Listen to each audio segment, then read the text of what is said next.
Hello and welcome. My name is Jason. I'm the CEO of Stingray's Bookkeeping. My website is stingraysbookkeeping.com. I have a YouTube channel, Professor Stingray's Small Business Bookkeeping Made Easy. Earning a degree in accounting was more difficult to me due to my post-concussion syndrome issues.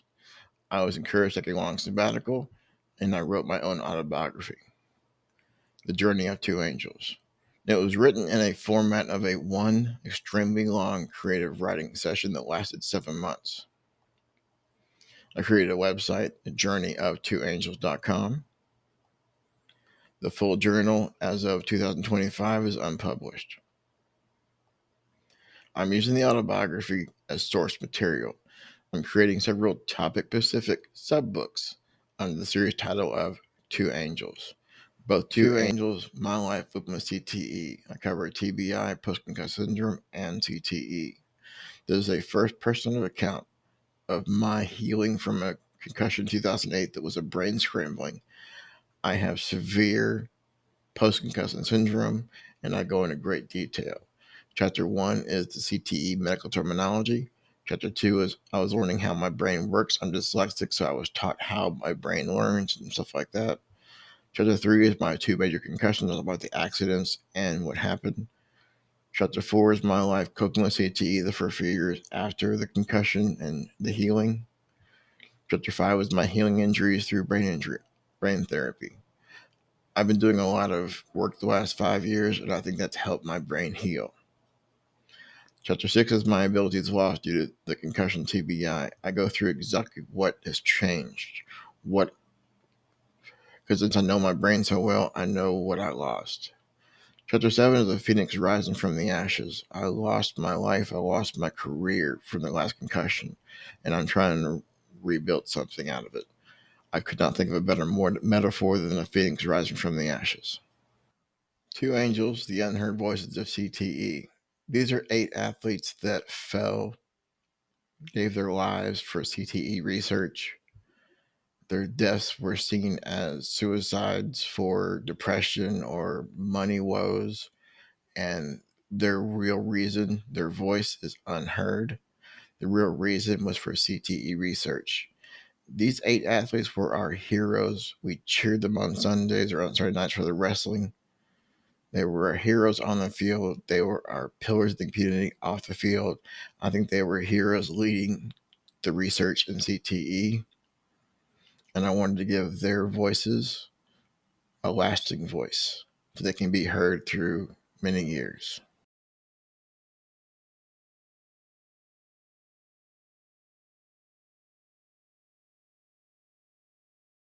The Unheard Voices of CTE.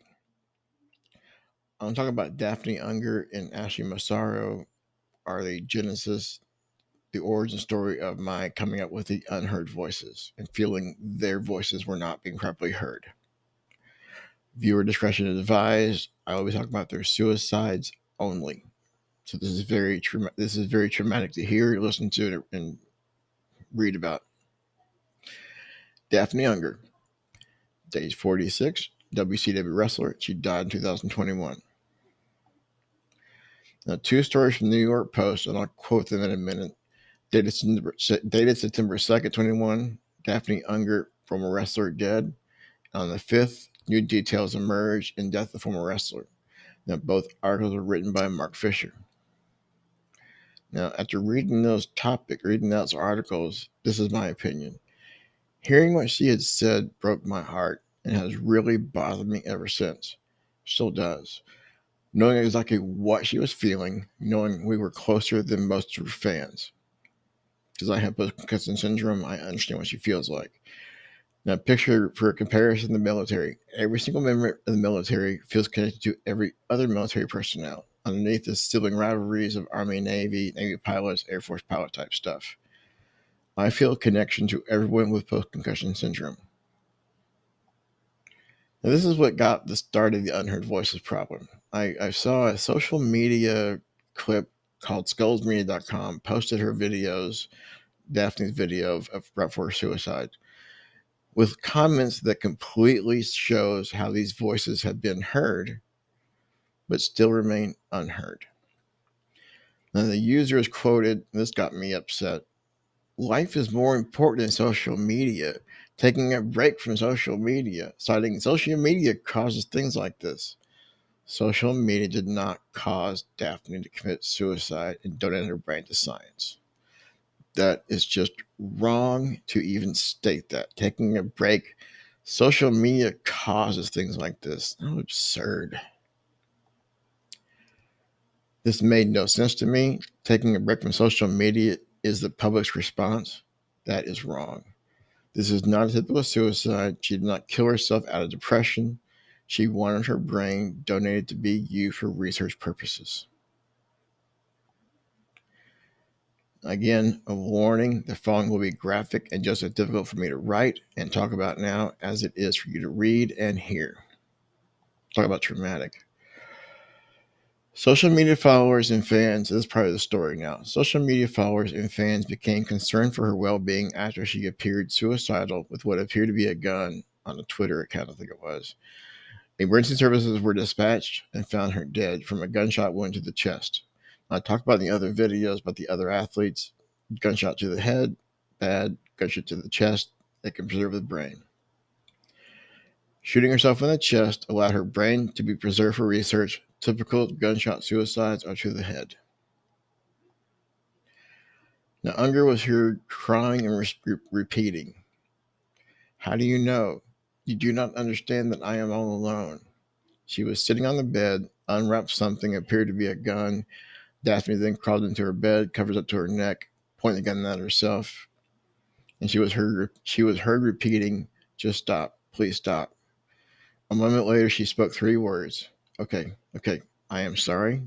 I love you. Remember, my brain goes to Boston, straight to Boston. I'll repeat that. Remember, my brain goes to Boston, straight to Boston. The aftermath was a flurry of panic from the community. Wrestler Mick Foley, which I know who that is. If anyone has a way of reaching Daphne or knows her address, please help out. She's in a bad personal place and threatening to harm herself. My phone call went straight to voicemail. McFoley tweeted, International Business Times was the source. The New York Times article dated September 2nd, Gwinnett County Police in Georgia were searching for Unger on Wednesday, September 1st, shortly after her broadcast herself on Instagram. She was live crying, talking about being alone, and the desire to have her brain studied for CTE, from chronic traumatic, I can't say the last one.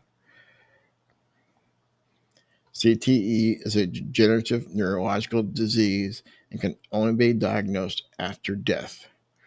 And she said, remember, my brain goes to Boston, Unger said. Now, the night before police had found Unger's body near a gun in her Georgia home on Thursday the 2nd, the 46-year-old recorded a distressing Instagram live video in which she talked about feeling alone and wanting her brain studied for CTE.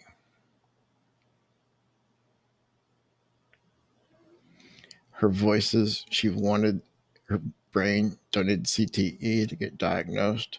And yes, the results came back. She did have CTE.